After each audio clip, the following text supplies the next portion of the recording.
Hey everybody, welcome back to Grumpy Acres. There's Fancy. Where is she? There she is. Fancy and I are out here for an evening walk. It's a beautiful afternoon, trying to get it in before the sun goes down. Got all our chores done for the day. Gonna go eat dinner after we're done here. Hope you guys are having a great day. Alright, so what are we going to talk about tonight? Let's talk about the coming constitutional crisis. That's something they're throwing around. The media is throwing around that phrase, and the pundits and the politicians, the Democrats especially, are throwing that around. And they're completely off base, because they're saying that President Trump and the Republicans are causing a constitutional crisis.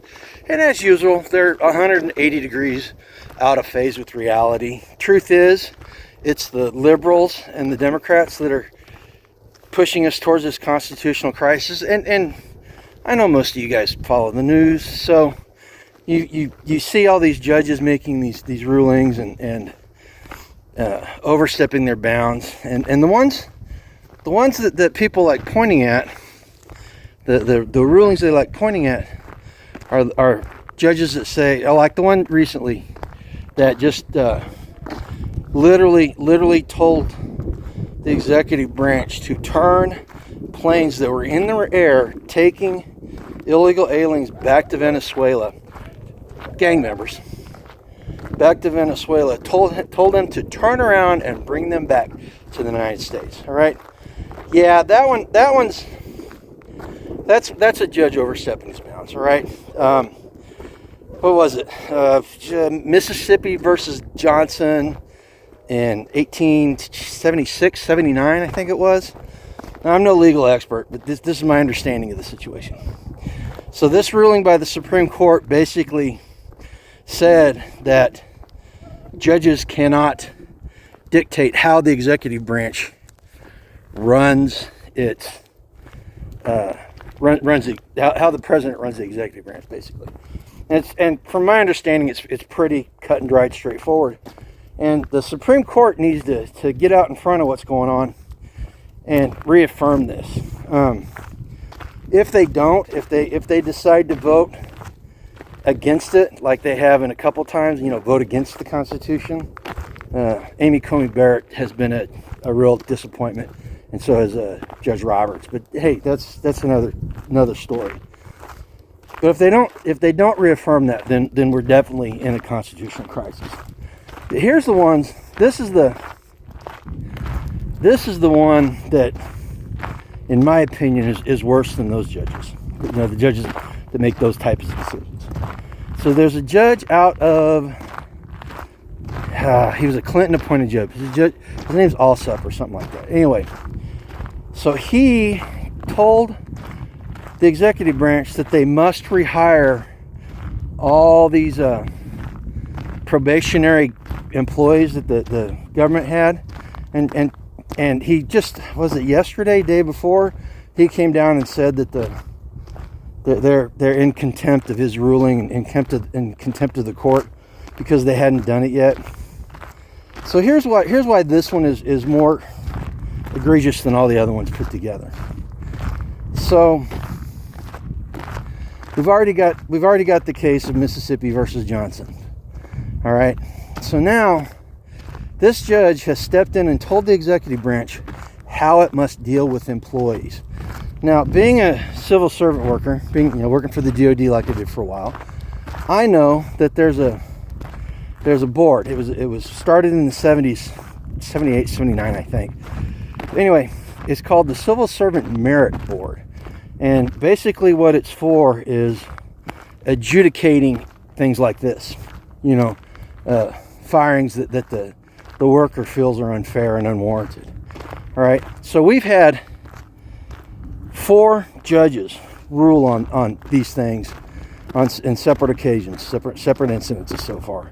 And all 4 of these judges came back and said, yeah, the executive branch can do whatever it wants. It's their prerogative. All right. Then we've got this one judge that circumvents, completely goes around the procedures put in place by Congress to deal with things like this, and has just unilaterally decided that he can overrule the executive branch. This is oh man, this is bad. This is bad. It's one thing to have activist judges and things like that. This guy has totally decided to usurp the Congress and the President of the United States, and to say that the President must do what he says. But in all intents and purposes, this guy has judged himself de facto President of the United States. This judge, this unelected judge has made himself the de facto President of the United States, because he feels that he can order the President to do whatever he wants. This is where the constitutional crisis is, because the whole reason that the situation got to where it is because the Democrats did not like the ruling, and instead of following procedures and going through the Civil Service Board, they shopped around. They found a judge that would rule exactly how they wanted. And sorry about that. We had neighbor's dog came out and was being a little aggressive with us.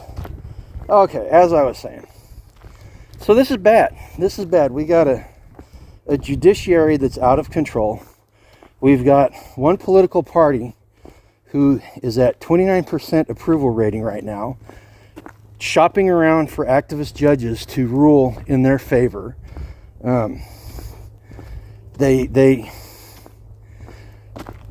Their rating is so low, and their takeaway has been, people want us to fight harder. That's why our favorability is so low. Yeah, we are heading towards a constitutional crisis because we've got one political party, one side of the populace that doesn't think the Constitution says what it says. All right. So, and this is the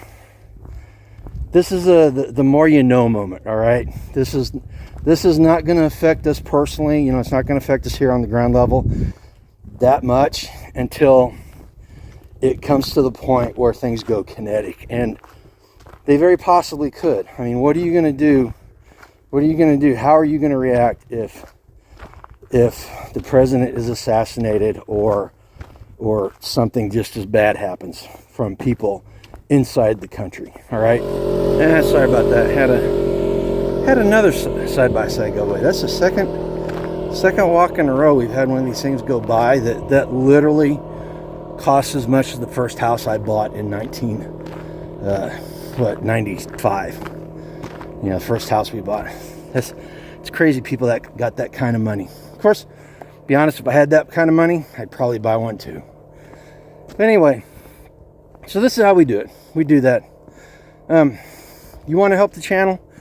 Go hit the links below. Go check out our bonfire store. I got some cool, I think they're cool t-shirts, some cool designs up there. The one for this month is the Stay Calm and Homestead On t-shirt. Most importantly, guys, well, second most importantly, if you're not a subscriber and you made it this far, thank you. Hit that subscribe button. Come join us. Give us a big thumbs up. Comment down below. And then, most importantly, go live a life done free. All right? Take care. Thanks, Milo.